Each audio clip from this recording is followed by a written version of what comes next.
अस्सलाम वालेकुम नाज़रीन, आपको बता दें कि जिस तरीके से हाल ही में पब्लिक सर्विस कमीशन के जो नताइज का ऐलान हुआ उसमें जम्मू कश्मीर एडमिनिस्ट्रेटिव सर्विसेज में जिस तरीके से जिन बच्चों ने कामयाबी हासिल की उन सबको हमारी तरफ से बहुत बहुत मुबारक। और आज हम बात करेंगे उस्ताज़ा इकराम को लेकर।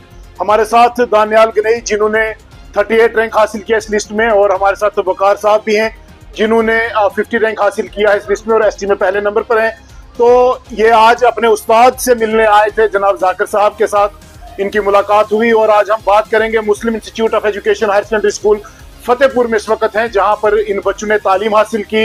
इस स्कूल का एक अहम रोल रहा है पीर पंचाल में। जब भी कोई लिस्ट आउट होती है, जब भी नीट का एग्जाम होता है, जब वहां बच्चे क्वालिफाई करते हैं या आप कई और एग्जाम जो होते हैं, जब भी हम उन इम्तिहानात के जो नताइज हैं जब उनका ऐलान होता है, जब उनमें जो बच्चे पास आउट होते हैं, जो कामयाब होते हैं, तो जरूर एक नाम जो है वो सुनने को मिलता है, वो है मुस्लिम इंस्टीट्यूट ऑफ एजुकेशन। और इसके बीच एक और नाम निकल कर सामने आता है, जो नाम है जनाब जाकिर सर। तो जाकिर सर यही है जो हमारे साथ हैं। इनकी पूरी टीम को, पूरी मैनेजमेंट को मैं मुबारकबाद दूंगा।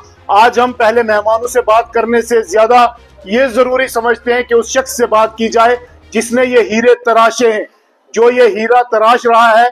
आखिर उस सुनार से भी बात की जाए कि किस तरीके की मेहनत कर रहा है वो शख्स, उस शख्स को कितनी परेशानियां हो रही है। तो जाकिर साहब वक्त जाया नहीं करेंगे, सीधा आपके पास आएंगे। कैसा महसूस हो रहा है जब ये हीरे आप तराश के तैयार करके अवाम के बीच ला रहे हैं, और उस वक्त क्या फीलिंग होती है एक उस्ताद की, एक वालिद की, और एक मेंटर और एक जो राह बताने वाला शख्स है, वो क्या सोचता है? अभी आपकी क्या फीलिंग है? अस्सलाम वालेकुम राहल जी, अल्लाह का बहुत बहुत शुक्र है कि अल्लाह तबारक व तआला ने हम लोगों को ये मौका दिया कि हमारे बच्चों ने हर फील्ड के अंदर अपना नाम रोशन किया है। तो ये ज़्यादातर ये कोशिश और कावत जो है ये अपने माँ बाप की हैं। बहरहाल कोशिश इतनी सी है कि जो माँ बाप बच्चों को यहाँ भेजते हैं, मैं कोशिश ये करता हूँ कि या अल्लाह एक ना एक दिन वो बच्चे कामयाब हो जाएं। तो अल्लाह ताला ने इन बच्चों को कामयाब किया। हमारे इलाके के अंदर, हमारे मुल्क के अंदर, हमारी स्टेट के अंदर हमें खुशी की ये लहर है कि हमारे बच्चों ने नाम रोशन किया है। कहीं ना कहीं हमारे स्कूल का नाम भी कहीं रखा है। तो बाकी ज़्यादा कुछ ना कहते हुए माँ बाप को मुबारक देता हूँ और इन बच्चों को भी मुबारक देता हूँ जिन बच्चों ने अपनी बहुत मेहनत की है।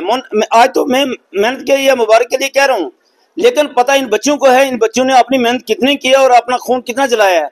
तो ज़्यादा कुछ ना कहते हुए अल्लाह ताला इनको कामयाब करे और आने वाले जो बच्चे हैं और जो उनके माँ बाप हैं, अल्लाह ताला उनको भी कामयाब करे और उनकी उम्मीदों को कामयाब करे। खुदा हाफिज़। डॉक्टर साहब, आपसे एक सवाल और जानना चाहेंगे कि एक उस्ताद जब मेहनत करता है और जब फल इस तरीके से मिलता है, तो वो फीलिंग्स जो है ना, वो आपने बयान नहीं की अभी, वो बता दीजिएगा कि किस तरीके से एक उस्ताद का ख्वाब होता है और जब वो ख्वाब जो है पूरा होता है तो उस वक्त दिल से दुआएं तो निकलती हैं, लेकिन फीलिंग्स क्या होती है? राहल जी, मैं आपको सच बताऊं, दिल से बताऊं कि जिस वक्त ये सुबह मुझे पता चला है, मेरे फिरदौसी ने मुझे कहा कि अपने दनियाल जी का नंबर आ गया है और इतने रैंक पर वो हैं, अब यकीन कीजिए बहुत खुशी हुई, बहुत खुशी हुई।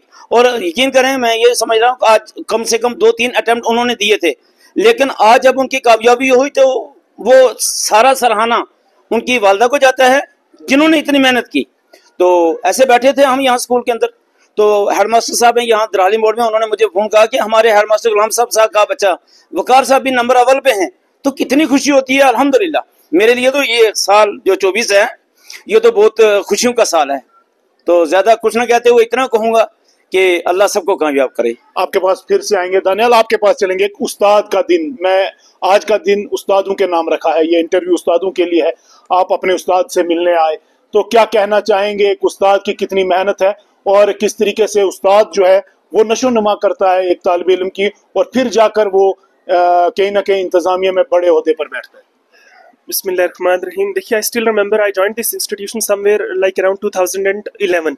उस टाइम मैं क्लास 11th में था और जो है मैं यहाँ पर आया, मैंने एडमिशन लिया यहाँ पर, और I am really indebted to the sir, क्योंकि जो सर की कॉन्ट्रीब्यूशंस रहे हैं विदाउट एनी ट्यूशन, सर ने हमारे यहाँ पर जो हमें स्टाफ और फैकल्टी प्रोवाइड की, that was unfathomable, that was unparalleled. जो यहाँ पर हमारा स्टाफ था, स्पेशली सर ने जो फैकल्टी हायर की थी, that was from the different colleges. जो हमारी डिस्ट्रिक्ट के सबसे प्रोमिनेंट प्रोफेसर्स थे, they used to teach us physics, chemistry and biology.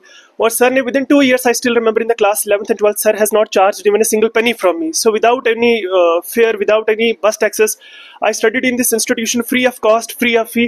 So I'm really indebted to him. I'm really thankful to him. इनके contributions जो है that cannot be put into words. I'm really thankful.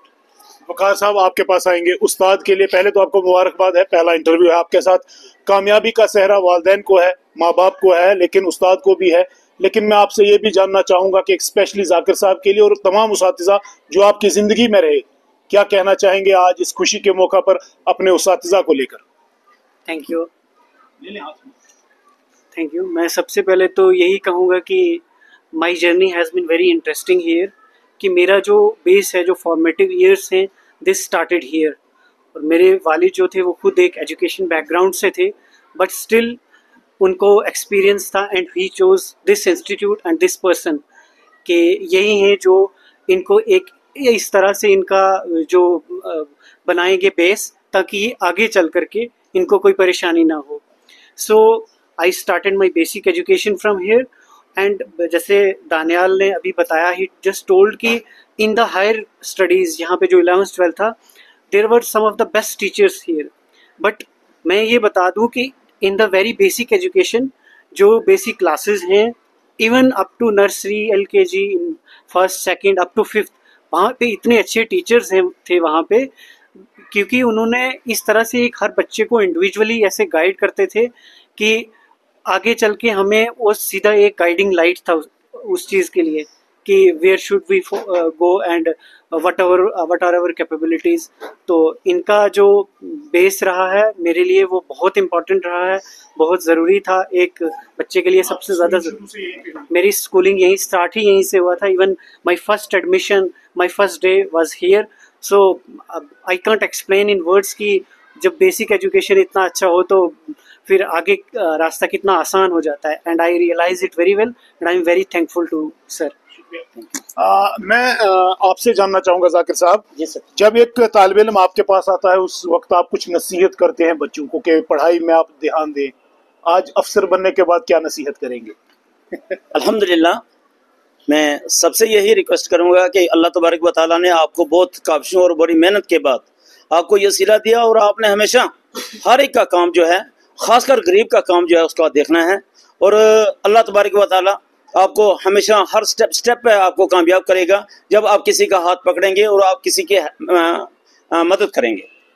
मैं एक सवाल आप दोनों से बिल्कुल शॉर्ट में जानना चाहूंगा। एक नाम जब फतेहपुर मुस्लिम इंस्टीट्यूट ऑफ एजुकेशन का लिया जाता है तो जाकिर साहब का नाम तो आता है, फिरदौस राना साहब का नाम आता है। तो आप हमेशा से ये कहते थे कि जनाब मारते बहुत है वो, तो उनके लिए मैं जानना चाहूंगा कि वो किस तरीके से आपके लिए एक रोल मॉडल भी हैं। तो क्या कुछ मेहनत उनके लिए क्या कुछ कहना चाहेंगे? दो मिनट में। देखिए, फिरदौस सर जो है, मुझे लगता है he was the best guide I ever got in my life. क्योंकि मैंने जब इस स्कूल में एडमिशन लिया था तो मेरे जीजू ने मुझे कहा कि फिरदौस सर से आप बात करो। तो Firdaus sir, everyone knows how stringent he is. जो एनवायरनमेंट वो स्कूल के अंदर क्रिएट करते थे, मुझे लगता है जो एक स्ट्रिक्ट एनवायरनमेंट के अंदर उन्होंने हमें ग्रूम किया, नर्चर किया, पोटेंशियली रेज किया, this is something which has paid off today. So Waqar साहब आप क्या कहेंगे फिरदौस साहब के बारे में? माई इंटरेक्शन है with Firdaus sir has been very less, but I would definitely say कि एक इंसान अगर अनकंडीशनल सपोर्ट किसी को पेश करता है, किसी भी बच्चे को अनकंडीशनल सपोर्ट, हर इंसान का कोई ना कोई इंटरेस्ट होता है, लेकिन ये ऐसे यहाँ पे इनकी इमेज ऐसी है कि ही इज सेल्फलेस पर्सन, और इन्होंने जिस तरह से नर्चर किया हर स्टूडेंट को, नोबडी वुड डू दैट। मैं एक बात आपसे आखिर में कहूंगा कि कभी मैं तमाम अफसरान से मुखातिब होकर एक बात जरूर कहूंगा। जाकिर साहब आपसे, आप उस्ताद हैं, आप थोड़ा ध्यान रखिएगा इस बात पे कि हमेशा तमाम अफसरान ये कोशिश करें कि कभी कोई गरीब अल्लाह से आपकी शिकायत ना करे। क्या कहेंगे आप? बिल्कुल डेफिनेट, ये अच्छी बात कही कि अल्लाह तबारक व तआला ने जहाँ यहाँ तक हमें पहुँचाया है, तो फिर हम यही, मैंने पहले भी ये फरमा दिया आपको कि हम हर गरीब की मदद करने की कोशिश करें, और अपना जो टाइम है उसको अच्छे तरह से कंज्यूम करें कि हमारी ड्यूटी जो है, हमें किसके लिए मतलब हमने ये इंटरव्यू फेस किया और हम फेस करके कामयाब होके यहाँ पर बैठे हैं। तो कोई भी है, जैसे बड़े बड़े ऑफिसर जिनकी आज भी हमें यादें हैं, जब भी हम जाते थे ऑफिस के अंदर तो पहले से उनका कलम होता है कि भाई आपको क्या काम है, उन्होंने कभी भी हमारा टाइम वेस्ट नहीं किया है। तो इसीलिए इसी तरह मैं इन ऑफिसर्स को भी यही कहूँगा, मैं दानियाल जी को भी, वकार जी को भी यही कहूँगा, और जो मेरे साथी जो देख रहे हैं, जो बच्चे देख रहे हैं, वो भी इस चीज़ को देखें कि हमने हमेशा अपनी ड्यूटी को ड्यूटी समझना है। That's okay. तो आपसे ये भी जानना चाहेंगे कि मुस्लिम इंस्टीट्यूट ऑफ एजुकेशन ने तालीम के इस निज़ाम को बेहतर बनाने में एक अहम रोल अदा किया है, तो फिरदौस रैना इस इंस्टीट्यूट का एक एसेट है। बेशक बेशक, अल्हम्दुलिल्लाह। फिरदौस रैना जी को आज तकरीबन मुझे लगता है 20-22 साल हो चुके हैं मेरे पास, लेकिन मेरा भाई है, मेरे बाजू हैं, और मेरी एडमिनिस्ट्रेशन को चलाने में, मेरे किसी भी काम को देखने के लिए इस बंदे का बहुत रोल रहा है।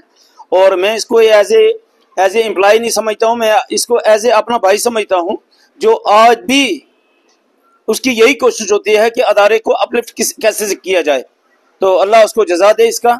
तो अल्लाह ताला उसके बच्चों को भी। एक सवाल और है, ये 2 स्टूडेंट थे आपके, आज भी स्टूडेंट है, हमेशा आपकी नजर में ये बच्चे स्टूडेंट ही रहेंगे। मेरे ऑफिस मार कौन खाता था वो बता दीजिए। नहीं, ऐसी बात नहीं है। वकार साहब एक जीनियस बच्चे थे, और दानियाल जी कभी शरारत पे, जरूरी नहीं है पढ़ाई पे शरारत पे, कभी भी, मुझे बिल्कुल याद है। मैं ये कहता हूँ कि दानियाल जी की कापियां, लिखी हुई जो कापियां थी, बहुत से मेरे लेक्चर्स ने उनको इस्तेमाल किया, उनको देखा और उसी को देख के बच्चों को पढ़ाया। ये वो बच्चे नहीं थे। अगर ये वो बच्चे होते, मार खाने वाले बच्चे या इस किस्म के बच्चे, तो फिर ये कामयाबी जो है, ये कामयाबी ऐसे नहीं आती है। ये बड़ी डेडिकेशन होती है और बड़ी मेहनत होती है। आपकी आंखों में खुशी के आंसू नजर आ रहे हैं। अल्हम्दुलिल्लाह, मैं खुश हूँ। मैं इतना खुश हूँ, वो मेरा अल्लाह जानता है। लिहाजा जो दानियाल की वालदा हैं या मेरे वकार साहब की जो वालदा हैं, उनकी जब भी मैंने कॉल की तो उन्होंने जब से जी कहा। उनको ये नहीं पता कि कॉल किसकी आई है, उनको इतना पता है कि जी ये जाकिर की कॉल हो सकती है। तो मैं तहे दिल से मशकूर हूँ दानियाल जी की वालदा और वकार जी की वालदा का, जिन्होंने अपने बच्चे को तैयार किया, तैयार करके स्कूल में भेजा और पीछे उसका देखभाल भी किया। तो आज वो वक्त दूर नहीं, आज वो वक्त हमारे पास आ पहुंचा है कि बच्चा कामयाब हो गया, और माँ बाप को इसका यही सिला है और यही खुशी है। जितनी खुशी माँ बाप को मुझे लगता है मुझे ज्यादा ही होगी। ऑफिस बहुत बहुत शुक्रिया। आप बिल्कुल देख रहे थे जिस तरीके से हमने 2 मेहमान हमारे जम्मू कश्मीर एडमिनिस्ट्रेटिव सर्विसेज में जिन्होंने कामयाबी हासिल की, एक 38 रैंक पे, एक 50 रैंक पे मुस्लिम इंस्टीट्यूट ऑफ एजुकेशन के तालिब इल्म रहे हैं, और आज अपने उस्ताद से मिलने आए। तो हमने ये मुनासिब जाना कि एक उस्ताद की खुशी को लफ्जों में बयान करना बहुत मुश्किल है, लेकिन फिर भी कोशिश की है कि आप तमाम नाज़रीन तक एक उस्ताद की दुआएं पहुंचाई जाएं कि किस तरीके से एक उस्ताद की आंखों में खुशी के आंसू देखे, और हमने ये इंटरव्यू कंडक्ट किया। बहुत बहुत शुक्रिया आप तमाम नाज़रीन का हमारे साथ जुड़ने के लिए।